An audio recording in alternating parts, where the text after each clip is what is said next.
মেয়েটা তো একদম ঠিক কথা বলেছে গো, যে ও কারো ভিডিও বা কারো চ্যানেল প্রমোশন করে না। ও বলে না প্রমোশন করি না। হ্যাঁ, একদম সত্যি কথা বলেছে, অন্তত এটা সত্যি কথা বলেছে। এবং তার সাথে ও রেগুলার কেন ভিডিও দিতে পারছে না তোমাদেরকে অবশ্যই কারণটা বলবো। তার আগে বলি, সবাই নিশ্চয়ই খুব ভালো আছো, আমিও ভালো আছি। আরও একটা নতুন ভিডিওতে তোমাদের সকলকে জানাই স্বাগত। মেয়েটা আর কি দুর্দশা, তাই না? মানে সব দিক থেকে এখন ফাটা বাসে পড়ে যাওয়া বলে না, সে ফাটা বাসে পড়ে গেছে। কোন মেয়েটা বুঝতেই পারছো, সেই বাচ্চার মা, কচি মা, মাত্র 24 বছর বয়সে মানে মা হয়েছে, 19 বছর বয়সে মা হয়েছে, 19 কি 20 21 হয়েছে আর কি। তো যাই হোক, আমাকে অনেক বন্ধুরাই ওখানে লিখে যায় যে ওর বয়সে জল মেশানো আছে। সে যাই হোক, কেননা ওর মায়ের যখন আমরা 27টা গোলাপ দিয়ে বিবাহবার্ষিকী পালন দেখেছি, তারপরে ওর দাদা আছে, তারপরে ও, অর্থাৎ ধরেই নিলাম 24 বছর। আসলে কি বলতো, যে মিথ্যে বলে না, সে যদি কিছুটা সত্যি কথাও বলে, কিছু পার্সেন্ট, 1 কি 2%, সেটাও মানুষের কাছে মিথ্যে বলে মনে হবে, কারণ এটাই বাস্তব। কারণ সে মিথ্যে বলে বলে একদম মানে কি বলবো, মিথ্যের রানী হয়ে গেছে। আমাদেরকে আগের দিন খুব অ্যাটিটিউড দেখালো ওর সাপোর্টারদের, একদম জুতোর বাড়ি যাকে বলে না, মুখে মারা, সেরকম মারলো যে আমার ইচ্ছে হলে করি, না হলে না করি ভিডিও, আমি কারোর কি বলবো পারমিশনে ও চলে না, ও একদম নিজের মতন উড়ন্ত পাখি, মানে পাখা মেলে উড়ে যাওয়া পাখি। তো সত্যিই কি তাই? সেই জন্যই কি ভিডিও করে না? হ্যাঁ, আমরা জানি ও ঘোনা বাড়িতে থাকে, এই বাড়িতে আসে, ঘোনা বাড়িতে থাকে, কিন্তু আমরা দেখেছি এই বাড়িতে থেকেও ওর মায়ের ব্লগ থেকে দেখেছি পিছন উল্টে শুয়ে আছে, ব্লগ শুরু করেনি। তারও একটা কারণ আছে। এবারে বলি, ও কারোর ভিডিওর প্রমোশন করে না। ও নিজে বলেছে আমি কারোর তো প্রমোশন করি না। কোথায় বলেছে না, যখন এক ভদ্রমহিলা ফোন করেছিল, সে সময় ও ঘোড়াবাড়িতে ছিল, ভদ্রমহিলা ফোন করেছিল যে আমার চ্যানেলটা যদি একটু প্রমোট করে দাও, সেই জন্য ফোন করেছিল। ও তখন বলেছিল আমি তো প্রমোশন করি না। কিন্তু আমরা দেখেছি ও করেছে। ওর ধোনাই কাকার চ্যানেলের প্রতিদিন রেগুলার ওয়াইজ ভিডিও, প্রত্যেক দিন আমরা দেখেছি লিঙ্ক সমেত মানুষের কাছে তুলে ধরেছে। তো তখন আমার মনে হয়েছে যে এই যে ধোনাই কাকাকে ও তুলে ধরছে, হ্যাঁ আমরা হয়তো ধোনাই কাকারকে চিনলাম, তার চ্যানেলটা জানলাম, অনেকে হয়তো সাবস্ক্রাইব করলো। তো এভাবে কতদিন, তাই না? কারণ ওয়াইটির জগতে নিজের লড়াই, নিজের খেটে যাওয়া, এই সমস্ত দিয়ে টুকটুক টুকটুক করে এগিয়ে যেতে হয়। হ্যাঁ, অনেকে হয়তো দরদর করে এগিয়ে যায়, কিন্তু এইভাবে কারো হাত ধরে কতদিন নিজের ফেস ভ্যালু তৈরি করতে হয়। যেমন এই যে রুমালি রুটি, সন্দীপের ফেস ভ্যালু তৈরি করে দিয়েছিল, সন্দীপের বউয়ের ফেস ভ্যালু তৈরি করে দিয়েছিল, অস্বীকার করার কোনো উপায় নেই। কিন্তু সন্দীপেরও যে এই যে আজকে এত রমরমা বাড়ি করছে, ঘর করছে, সবটা কিন্তু ইউটিউব থেকেই, এবং ইউটিউবে ওকে পরিচিতি এনেছে কিন্তু ওর দিদি। এটা কিন্তু আমরা কেউ অস্বীকার করতে পারবো না। এমনকি সন্দীপ নিজেও অস্বীকার করে না, সন্দীপ কিন্তু নিজেও স্বীকার করেছে এর আগে। সেটাই স্বীকার করলে না সেটা কৃতজ্ঞতা প্রকাশ পায়। কিন্তু এই গামলাকে আমরা কোনোদিনই দেখিনি স্বীকার করতে। তো যাই হোক, ও নাকি নিজেই উঠে দাঁড়িয়েছে, ওর সাপোর্টাররা, ওর অন্ধভক্তরা বলে নিজেই উঠে দাঁড়িয়েছে, একদম জিরো থেকে হিরো হয়েছে এই গামলা। হ্যাঁ, নতুন চ্যানেল খুলে জিরো থেকে হিরো হওয়াটা একমাত্র তার পক্ষেই সম্ভব যার ফেস ভ্যালু থাকে। তো ফেস ভ্যালুটা তো আগেই বাতকুল্লাতেই তৈরি হয়ে গেছে। সেই ফেস ভ্যালু দিয়ে দেখো কত লোকের ফেস ভ্যালু হচ্ছে। এদিকে ধোনাই কাকা, এদিকে হচ্ছে ওর মায়ের চ্যানেল। ওর মায়ের রিলসগুলো দেখছো, আমার মনে হয় রান্নাবান্না বাড়িতে বন্ধ হয়ে গেছে, আর নাহলে বুড়ি ঠাম্মিকে দিয়ে করাচ্ছে। কারণ মেয়ে খেতে ইচ্ছে করলে, মেয়ে যদি খায় তবে পরোটা ভেজে দেবো, যদি আমরা দেখেছি। আবারও দেখেছি মেয়ে যেটা খায় না সেটাই বাড়িতে রান্না হচ্ছে, কিন্তু মেয়ের জন্য আলাদা করে কিছু হচ্ছে না। এত সময় কোথায় মায়ের বলো তো? মায়ের এখন রিলস বানাতে হবে, ইনকাম করতে হবে। মেয়ের থ্রুতে একটা চ্যানেল তো আমি খুলে ফেলেছি, মেয়ে তো বেশ প্রমোট করে দিয়েছে, দিয়ে তারপরে হচ্ছে খুলে ফেলেছি। কিন্তু মায়ের চ্যানেলের যে ভিডিওগুলো এই যে কমিউনিটিতে তুলতো, সেখান থেকে অনেকেই জেনে গিয়েছিল, 5,000-এর মতন, 5,000-এর ওপরে সাবস্ক্রাইবার হয়ে গিয়েছিল। কিন্তু হঠাৎ করে মায়ের চ্যানেলকে ওই যে প্রমোট করেছে লিঙ্ক সহ, সেগুলো কেন ডিলিট করলো? হ্যাঁ বন্ধুরা, তোমরা গিয়ে একবার দেখে আসো না। এখন ওর কমিউনিটিতে ধোনাই কাকা উঠতে পারে না, এখন ওর কমিউনিটিতে ওর মা উঠতে পারে, মানে মায়ের চ্যানেল আর কি, সেটাই দুজনেরই চ্যানেলের কথাই বলছি, চ্যানেল উঠতে পারে। এমনকি মায়ের যে ভিডিওগুলো ও ওর কমিউনিটিতে শেয়ার করেছিল, সেগুলোকে সব ডিলিট করে দিয়েছে। কমেন্টগুলো রয়েছে, বাট ভিডিওগুলো দেখা যায় না, পরিষ্কার লেখা দেখাচ্ছে যে এটা আর পাবলিকলি এই ভিডিওটা এখান থেকে দেখা যাবে না। কেন? মায়ের সঙ্গে শত্রুতা শুরু হয়ে গেল? মা তো এত বড় একটা ঘটনা ঘটার পরে মা এই নোংরা মেয়েকে সাপোর্ট করেছে। তাহলে কি এমন হলো মা মেয়ের মধ্যে যে মায়ের ভিডিওগুলোকে ডিলিট করে দিতে হলো নিজের কমিউনিটি থেকে? আসলে ব্যাপারটা কি হচ্ছে বলো তো, এই মা মেয়ের মধ্যে দ্বন্দ্ব বেশ কিছু মাস ধরেই কিন্তু শুরু হয়ে গেছে।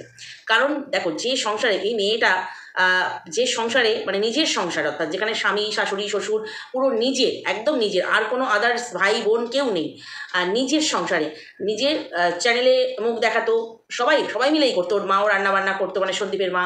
সন্দীপ ক্যামেরার পিছনের কাজগুলো করতো, ও ক্যামেরার সামনে আসতো। তো সবাই মিলে একটা পরিপূর্ণ ব্লগ আমাদের কাছে দিত, মানে যখন যখন শ্বশুরবাড়িতে ছিল।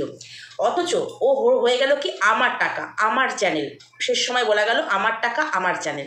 সেখানে এই মেয়েটা এটা হচ্ছে এই যে চ্যানেলটা ওর, যেটা এখনের চ্যানেল, সেটা হচ্ছে ওর নিজস্ব চ্যানেল। যেভাবেই করুক, ঠকিয়ে করুক, লোক ঠকিয়ে করুক, কমেন্টে খেলে, মানে টাইটেলে খেলে করুক, সম্পূর্ণ ওর টাকা। সেই টাকাটা ওর ওইখানে সবাই মিলে কাজ করে, বাতকুল্লাতে সবাই মিলে কাজ করে সেই টাকাটা ওর দিতে কষ্ট হতে। শেষমেশ যখন সালিশি সভা বসলো তখন কি বললো, আমি আর ক্যামেরার সামনে আসবো না। আবার যখন সন্দীপ হাত জোর করে ক্ষমা চেয়ে ওকে ডাকলো ফিরে আসার জন্য, তখন বললো কেন, আমার মুখ না দেখালে টাইলস বসবে না? মানে সেখানে ও জেনেই যাচ্ছে বা ও বুঝেই যাচ্ছে যে আমি যদি এদেরকে হেল্প না করি এদের চলবে না, অর্থাৎ আমি সবার ওপর দিয়ে চলবো।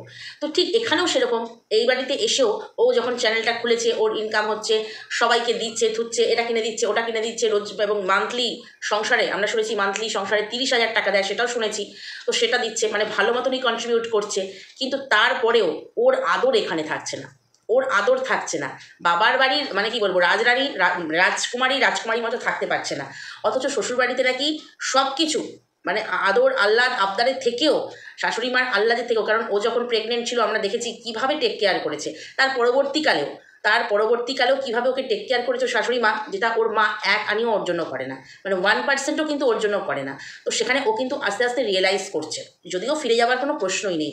অনেকেই ফিরিয়ে দেওয়ার জন্য ওইখানে অনেক চেষ্টা করছে। কালকে আমাকে এক ভিউয়ার লিখেছে যে তোমরা তো পারো চেষ্টা করে ওকে ওখানে ফিরিয়ে দিতে, বাট না, মানে আমি তো পার্সোনালি কখনোই মনে করবো না যে ও ওখানে ফিরে যাক। তার কারণ সন্দীপদের ভয়ানক বিপদ, ওই বিপদিনী, ওই কী বলবো, ডাকিনি, ওখানে যদি ফিরে যায় ওদের ভয়ানক বিপদ ভবিষ্যতে হবে। তাই কখনোই বলবো না। এবার যারা ফিরিয়ে যেতে চায় তারা যদি ব্যবস্থা করে করবে, আর সবচাইতে বড় কথা, যে ওকে নিয়ে ঘর করবে সে যদি চায় সেটা আলাদা ব্যাপার, বাট কখনোই বলবো না। তো সেখানে এই মেয়েটি এখন কিন্তু রিয়েলাইজ করতে পারছে যে আমার শাশুড়ি আমার জন্য কী করেছে, আমার বর আমার জন্য কী করেছে, আর এইখানে এই বাড়িতে থেকে এই বাড়িতে আমার মা আমার জন্য কী করছে। সেখানে ওই জন্য যতদিন পর্যন্ত ভালো ছিল, যতদিন হচ্ছে সংসারে টাকা দিয়েছে, মাকে এটা কিনে দিয়েছে ওটা কিনে দিয়েছে, খাবার কিনে দিয়েছে, আইসক্রিম এটা ওটা, যতদিন মেয়ে দেখেছো আমরা দুহাত মিলে খরচা করেছি, আমরা দেখেছি এই 2-3 মাস আগে পর্যন্ত, তখন পর্যন্ত কিন্তু মেয়ের বেশ আদর ছিল। এমনকি ইদানিংকালে দেখা যায় ওর ঠাম্মিকেও কিন্তু দেখা যায় কোনো একটা শরবত এটা ওটা করে দিলে নাতির জন্য করে দেয়, নাতনির কথা ভাবে না। তুই খাবি কি, তুই খাবি না কি, এরকম একটা জিজ্ঞাসা করে। কিছুদিন আগে দেখছিলাম, আমার খুব খারাপ লাগলো। তখন ওর বৌদি বাড়িতে ছিল না, ছেলে মেয়ে বলতে 2টি, তো 1 গ্লাস শরবত করা গেল, কি আখের গুড়ের শরবত না এরকম টাইপের কিছু, কিন্তু নাতনিকে জিজ্ঞাসা করতে হচ্ছে, নাতিকে হাতে ধরিয়ে দিচ্ছে গ্লাস। তো সেখানেই কিন্তু ওর আদর কদর সব যে কমে গেছে। আরও বিশেষ করে জবে থেকে ওদের চ্যানেলটা, এই যে বক্রবর্তী পরিবার, এই চ্যানেলটা জবে থেকে এসছে, মানে নতুন হয়েছে, ও প্রমোট করেছে, আরও বেশি করে চ্যানেল লোকের কাছে পৌঁছে গেছে। ওর মাকে এখন আলাদা করে শর্ট ভিডিওতে দেখছে, ওর মা এখন ব্লগ ভিডিও খাওয়া মানে দেওয়া শুরু করেছে। এই যে একই খাওয়া, লিচু আনলাম, ও দেখালো লিচু আনলাম, মাও দেখাচ্ছে লিচু, পাকা লিচু খাওয়ার মজাই আলাদা। তো এই যে একই কন্টেন্ট, দুজনের ক্ষেত্রে একই কন্টেন্ট, পাবলিক খাবে না, এতে ওর ভিউজ কমে যাচ্ছে, মানে এই বাচ্চার মায়ের ভিউজ কমে যাচ্ছে। সেক্ষেত্রে নিজেদের মধ্যে কিন্তু একটা মনোমালিন্য শুরু হয়েছে। সেই জন্য বাড়িতে থাকাকালীনও আমরা দেখতে পাচ্ছি খাটে শুয়ে রয়েছে, ওর মায়ের ব্লগ থেকে দেখতে পাচ্ছি ওর মায়ের রান্নাবান্না চলছে, ওর বৌদি এঁচড় কাটছে, আর হচ্ছে ওর ঠাম্মির সাথে ঠাম্মি মোবাইল দেখছে, ও হচ্ছে পিছন ঘুরে শুয়ে রয়েছে। ও জানে আমার এখানে ব্লগ বানাতে গেলেও আমার এখানে পরিস্থিতি খারাপ, কারণ ও হচ্ছে 30,000 টাকার বিনিময়ে এখানে ছিল, থাকছিল, খাচ্ছিল, ব্লগ বানাচ্ছিল, রোজগার করছিল, সবাইকে দুহাতে বিতরণ করছিল যাকে বলে। কিন্তু এখন একটা সময় এসে গেছে যখন ওর মা নিজের চ্যানেল থেকে আর্নিং করতে চাইছে, যেহেতু চ্যানেলটা মনিটাইজ হয়ে গেছে, আর্নিং করতে চাইছে, এবং হচ্ছে তোমার নিজে এখন ব্লগ দিতে শুরু করেছে, নিজের বাড়ির ব্লগ, নিজের রান্নাবান্না, নিজের ঠাকুর, নিজের গাছের ফুল, নিজের কী বাজার আসলো সবটা সে ওর মা তুলে ধরছে ক্যামেরার মাধ্যমে। সেখানে মেয়ে আর ওই বাড়িতে কী ভিডিও করবে, তাই না? কিন্তু অনেকে কি বলছে যে মানসিক পরিস্থিতি খারাপ, সামনেই 22 তারিখ, আর একটা দিন বাকি, 22 তারিখ, সেখানে ওকে কোর্টে যেতে হবে, ও তো খুব বাচ্চা মেয়ে, ওকে অনেক কিছু সেই কাঠগড়ায় দাঁড়িয়ে বলতে হবে, কাঠগড়ায় দাঁড়িয়ে কথা বলাটা খুব একটা সহজ নয়, এটা করতে হবে ওটা করতে হবে, অনেকেই বলছে। যদিও 22 তারিখ সন্তান পাওয়ার কথা, মাতৃত্বের লড়াই, যদিও 22 তারিখে মাতৃত্বের লড়াই হবে না, সেটা কিসের পিটিশন জমা করেছে আমরা অলরেডি সবাই জেনে গেছি, প্রমাণ সমেত, একদম প্রমাণ সমেত দেখে নিয়েছি। সেখানে এখনও তারা বলে যাচ্ছে মাতৃত্বের লড়াই চলছে। তো সেখানে ওই জন্য ওর নাকি মন মেজাজ খুব একটা ভালো নেই, সেই জন্য ও ভিডিও দিতে পারছে না। আসল কারণ হচ্ছে একই বাড়িতে দুটো ব্লগার হলে এইরকম সমস্যা হয়।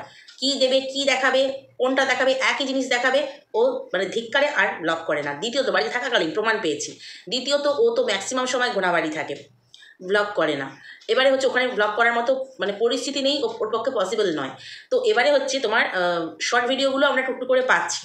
তো আরেকটা জিনিস হচ্ছে মানসিক চাপ তো অবশ্যই আছে, তবে মাতৃত্বের লড়াই, মাতৃত্বের প্রশ্ন সেসব নয়। মানসিক চাপটা হচ্ছে এই যে ও এখন মানে যেভাবেই হোক ডিভোর্স চাইছে।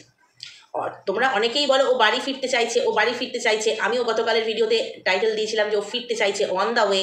ও ফিরতে চাইছে না, ওর যারা সব সাঙ্গপাঙ্গরা আছে তারা চাইছে ও ফিরে যাক, তারা চাইছে ও ফিরে যাক, তাহলে বাচ্চাটা মাকে পাবে, মা বাচ্চাকে পাবে। অ্যাকচুয়ালি তো ও মন থেকে বাচ্চাকে চাই না, তাই জন্য ও ফিরে যাওয়ার কোনো প্রশ্নই নেই। ও চাইছে তাড়াতাড়ি ডিভোর্সটা কোনো রকমে হয়ে যাক। তাহলে ওই যে ফোকলার সাথে যে রোজ মানে যখনই এ বাড়িতে আসে খুব তাড়াতাড়ি বাইকে করে ঘোনা স্টেশনে ছেড়ে দিয়ে চলে যায় ফোকলা, তারপরে সেখান থেকে ট্রেনে উঠে সোজা বাড়ি চলে আসে, বাড়িতে এসে ব্লগ স্টার্ট করে, বলে বেলা দুপুর থেকে শুরু করলাম, দুপুরের খাওয়া থেকে শুরু করলাম, 10:53 থেকে শুরু করলাম, সবসময় এরকম বলে। আর যখন খুব মানে রেয়ার ও থেকে যায় সকালে, তখন দেখায় সকালে ঠাকুমার সঙ্গে ফুল চুরি করছি রাস্তার ধারের, এগুলো দেখায়, সেটা খুব কম। সেদিন হয়তো খুব বেলাবেলি মানে বিকেল থাকতেই ভিডিও শেষ করে দেয়, সেদিন বিকেলের দিকে আবার রওনা দেয়। মানে এই রকম অবস্থায় ও চলছে, যেখানে ও ফোকলাকে না সামনে আনতে পারছে, ফোকলার সঙ্গে না খুল্লাম মিশতে পারছে। কারণ দেখো রাস্তাঘাটেও তো প্রচুর ভিউয়ার, মানে কি বলবো, কে কোথা দিয়ে ফটো তুলে ফেলে, কে কী করে ফেলে, যেহেতু কেস চলছে। তো সে কারণে শুনতে পাচ্ছি ওই সকালের দিকে 8টা-9টার দিকে হচ্ছে তোমার বাইকে করে ঘোনা পর্যন্ত, স্টেশন পর্যন্ত দিয়ে যায় ফোকলা। তারপরে হচ্ছে ও বাড়ি চলে আসে, আবার ঠিক সন্ধ্যেবেলা ওকে ফোকলা হাত ধরে নিয়ে যায়, আবার মানে সকালে দিয়ে যায়। মানে রাতের কাজটা তো সারতে হবে, অনেক সময় আবার ফোকলাও এখানে থাকে।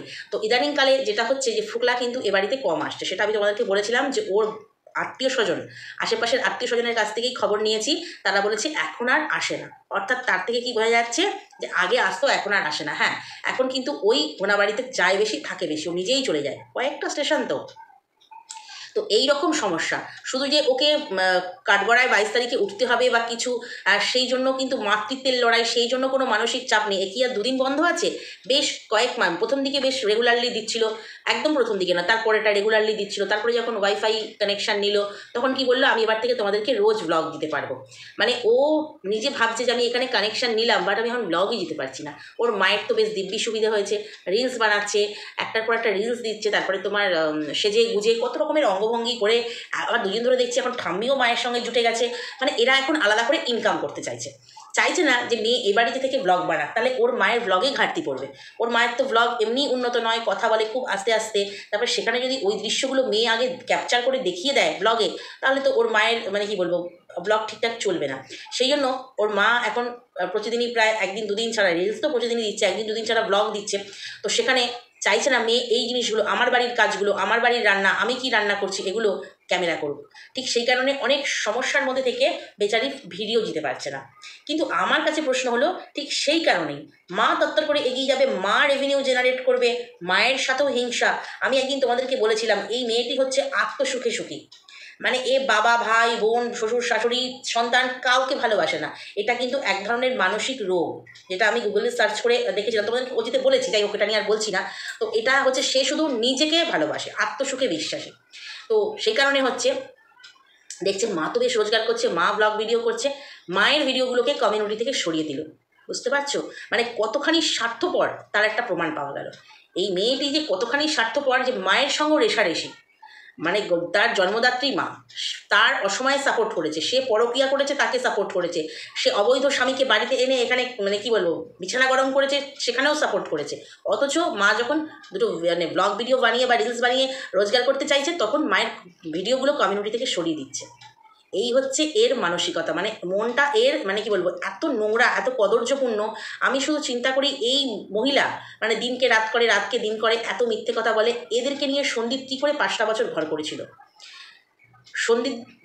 সন্দীপের বাবা মার পক্ষেই মনে হয় সম্ভব ছিল, অন্য কোনো বাড়ি হলে 5টা মাসও টিকতে পারতো না। এখানে 5টা বছর ছিল, 5টা মাসও টিকতে পারতো না। আর ফোকলার সাথে যে জিনিসটা মানে ও এখন ফোকলা ঘাপটি মেরে বসে আছে। ওই যে ডাক এসেছিল না কোর্টে, দুজনকে ডেকেছিল, যায়নি, সেই জন্য আগে ভাগে জানিয়ে দিয়েছে আমি নেই, আমার সঙ্গে নেই, ইনস্টাতে বলে আমি সরে আছি। বাট ওদের দুজনের সম্পর্ক, বন্ডিং যাকে বলে, ভীষণ ভালো, ভীষণ ভালো। অ্যাকচুয়ালি এটা হচ্ছে ছোটোবেলার প্রেম, ছোটোবেলার দেখবে প্রথম প্রেম, অল্প বয়সের প্রেম, এগুলো মানুষ না ভুলতে পারে না। প্রথম প্রেম ভুলতে পারে না।